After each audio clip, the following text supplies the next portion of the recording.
아무것도 할 수 없는 모든 순간마다 하나님을 신뢰하길 원합니다. 우리의 주인 되신 하나님을 더욱 사랑하는 하루 되길 원합니다. 다 함께 사도신경으로 우리의 신앙을 고백하겠습니다. 전능하사 천지를 만드신 하나님 아버지를 내가 믿사오며 그 외아들 우리 주 예수 그리스도를 믿사오니 이는 성령으로 잉태하사 동정녀 마리아에게 나시고 본디오 빌라도에게 고난을 받으사 십자가에 못 박혀 죽으시고 장사한 지 사흘 만에 죽은 자 가운데서 다시 살아나시며 하늘에 오르사 전능하신 하나님 우편에 앉아 계시다가 저리로서 산 자와 죽은 자를 심판하러 오시리라. 성령을 믿사오며 거룩한 공회와 성도가 서로 교통하는 것과 죄를 사하여 주시는 것과 몸이 다시 사는 것과 영원히 사는 것을 믿사옵나이다. 아멘.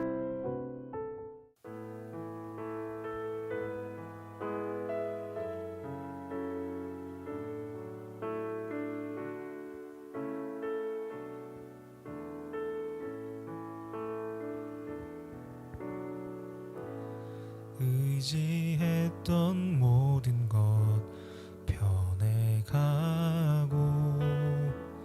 억울한 마음은 커져가네. 부끄럼 없이 살고 싶은 마음 주님 아시네.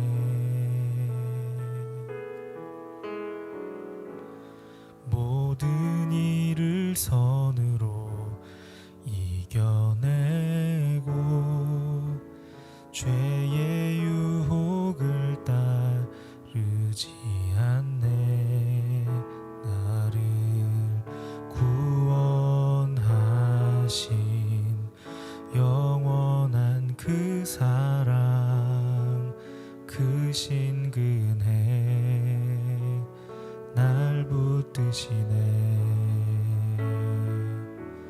주어진 내 삶이 작게만 보여도 선하신 주 나를 이끄심 보내. 중심을 보시는 주님만 따르네. 날 택하신 주만 의지해. 보이는 상황에 무너질지라도 예수 능력이 나를 붙드네. 보이지 않아도 주님만 따르네. 내 평생 주님을 노래하리라. 주어진 내 삶이 작게만 보여도 선하신 주 나를 이끄심 보내. 중심을 보시는 주님만 따르네. 날 택하신 주만 의지해.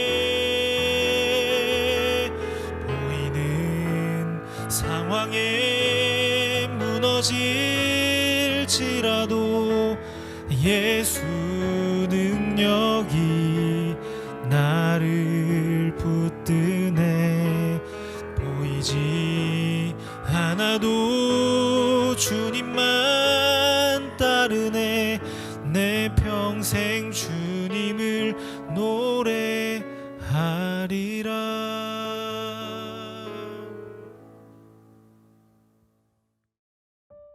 오늘 말씀은 예레미야 39장 11절에서 14절 말씀입니다. 바벨론의 느부갓네살 왕이 예레미야에 대하여 사령관 느부사라단에게 명령하여 이르되 그를 데려다가 선대하고 해하지 말며 그가 내게 말하는 대로 행하라.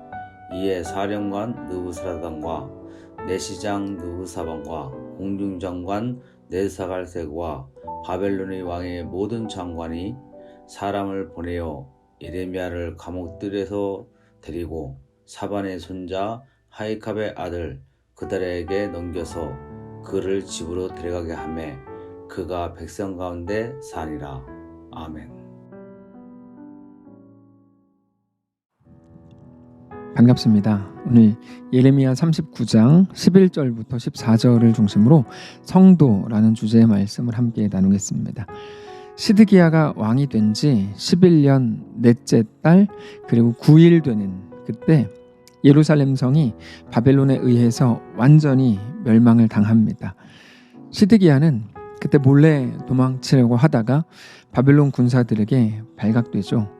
그래서 바벨론 왕에게까지 붙들려서 끌려갑니다. 바벨론의 왕 느부갓네살 왕은 시드기야를 잡아놓고 시드기야가 보는 앞에서 시드기야의 자녀들, 특별히 어린 자녀들까지도 다 죽였습니다.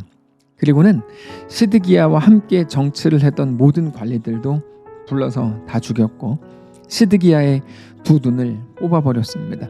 시드기야 인생의 마지막으로 본 광경이 자기의 자식들이 죽고 자기와 같이 정치하던 고관들까지 죽는 그런 모습이었던 거죠. 그리고 나서 시드기야를 바벨론으로 끌고 가게 하기 위해서 사슬로 꽁꽁 묶어두었습니다. 그 후에 백성들의 집과 예루살렘 성벽을 다 허물었고 거기에서 먹고 살던 모든 백성들까지도 다 포로로 끌고 갑니다. 반면 그러면서도 집도 없이 살던 사람들에게는 유대 땅에 있던 포도원과 밭을 공짜로 다 나누어 주었습니다. 우리가 정치인들에 대해서 부자들에 대해서 혐오하는 그런 생각들이 만연해 있는 것이 사실입니다. 그들이 그런 권력을 가지고 부자가 되기까지 정말 많은 사람들을 괴롭혔을 거다 이렇게 추측하기 때문입니다.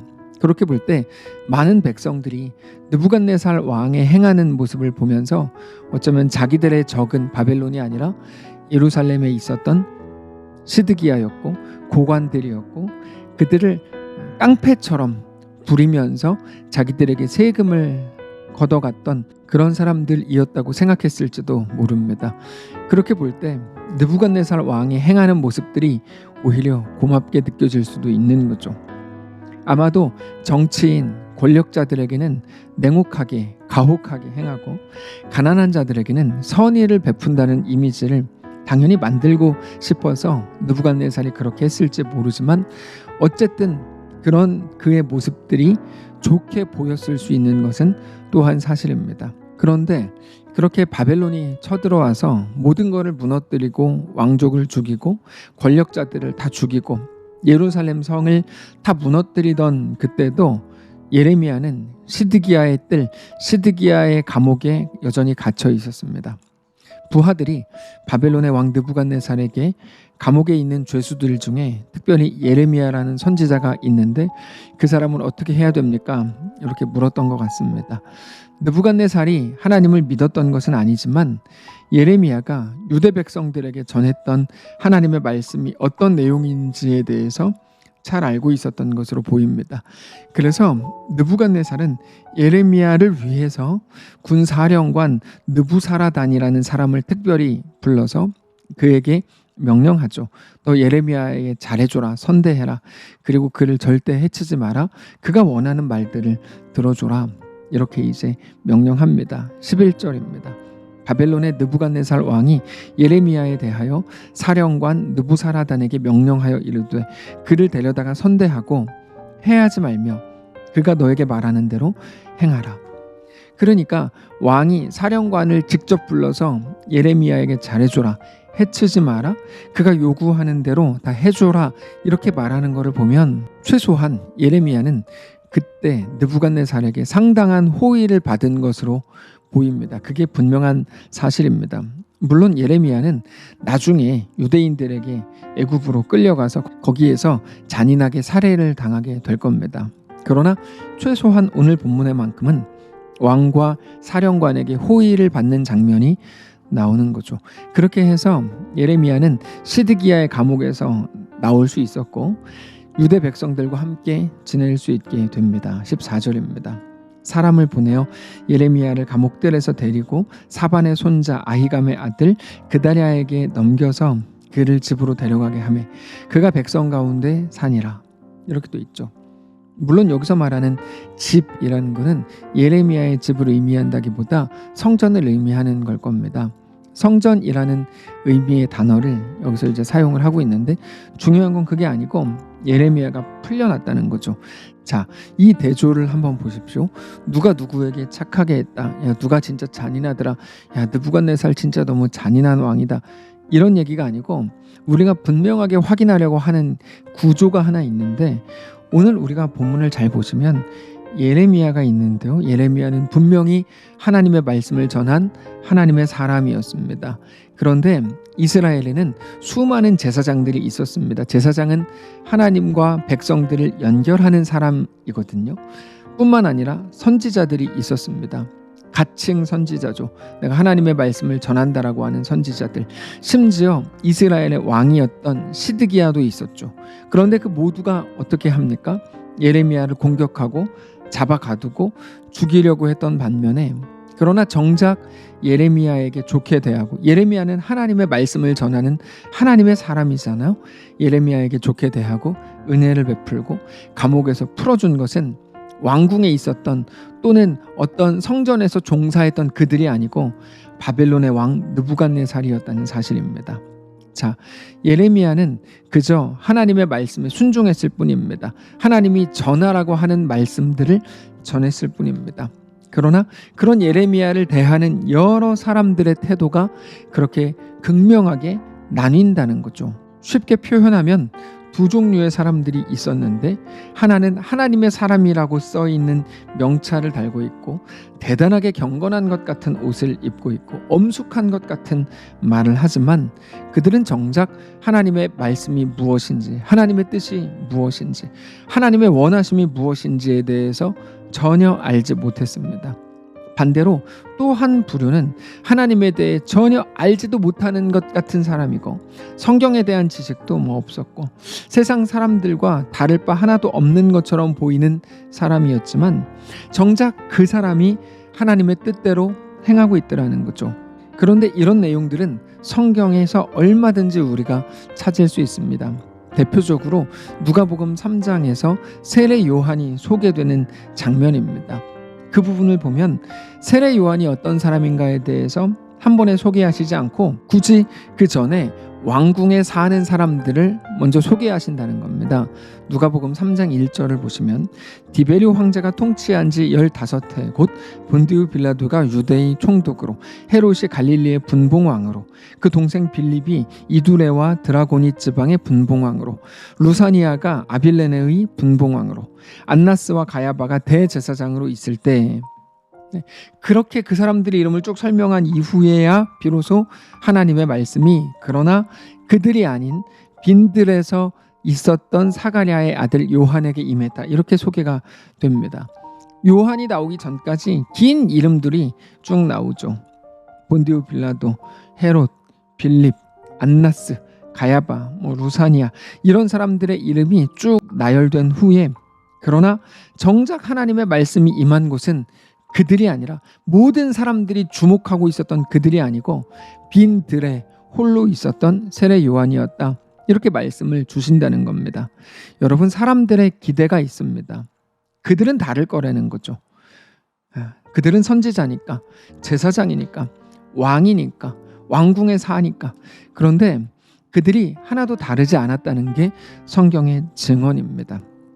그러면 뭘까요? 오늘 하나님의 뜻을 구하고 그 뜻 앞에 순종하는 것 하나님이 주시는 말씀을 따라서 행하는 것만이 우리가 우리의 삶을 가장 온전한 성도로 살아가는 유일한 방법이라는 것입니다. 우리는 매일 더 좋은 자리를 구하죠. 내가 저게 되면 그것을 이루면 마치 내가 하나님께도 더 신실하게 세워질 것처럼 생각합니다.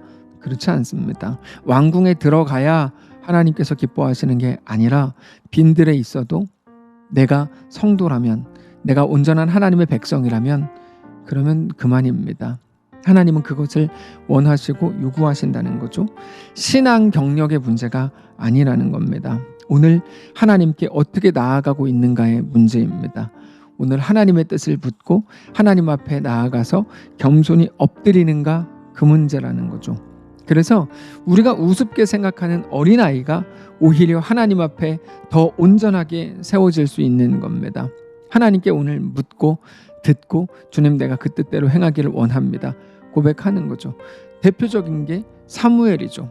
사무엘이 어린아이였지만 그는 하나님의 음성을 들었고, 반면 엘리 제사장은 90대나 되는 대단한 노령의 사사요, 선지자요, 제사장이었지만 그는 결국 하나님의 음성을 듣지 못한 채로 죽어가죠.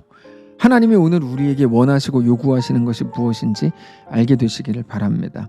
지난 주일에도 말씀을 드렸지만 성도는 결국 하나님 앞에 오늘을 드리는 존재여야 하는 겁니다.